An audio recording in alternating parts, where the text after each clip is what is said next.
पैदा हो गई तो सारी इमारतें धड़ाम से जमीन पर नीचे आ जाएंगी।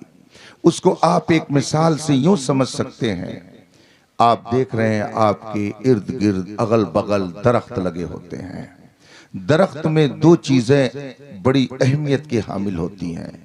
एक का नाम है जड़ और एक का नाम है शाखें। शाखें दिखती हैं और जड़ जमीन के अंदर होती है।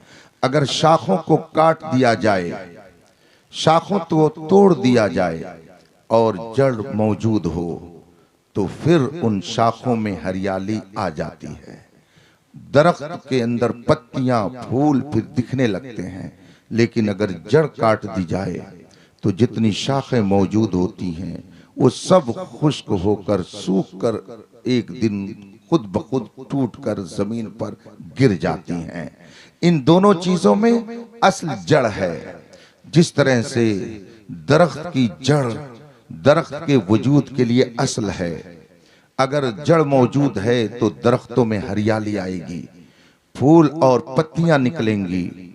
और अगर जड़ मौजूद नहीं तो जितनी आपको डालियां दिख रही हैं वो सब सूख कर खत्म हो जाएंगी।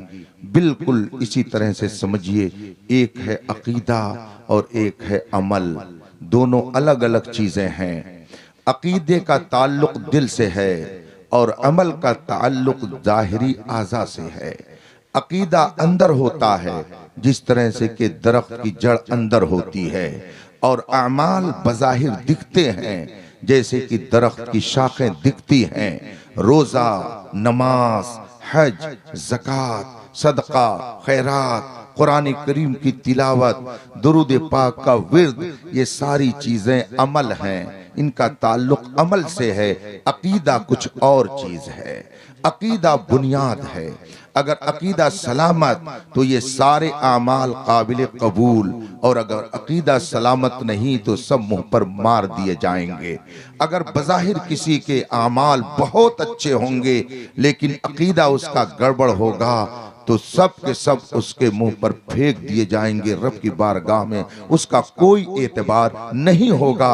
अल्लाह के रसूल सल्लल्लाहु अलैहि वसल्लम ने सबसे पहला पैगाम जो दुनिया वालों को पहुंचाया, मक्के के लोगों के सामने रखा, वो अकीदे तौहीद और अकीदे रिसालत है। अल्हम्दुलिल्लाह हमारा ये अकीदा 1400 साल से तवारुस के साथ हम तक पहुंचा है। कोई सुन्नी इसके खिलाफ अकीदा नहीं रखता। हर सुन्नी यही अकीदा रखता है, ला मौजूदा इल्लल्लाह, खुदा के अलावा कोई मौजूद नहीं है।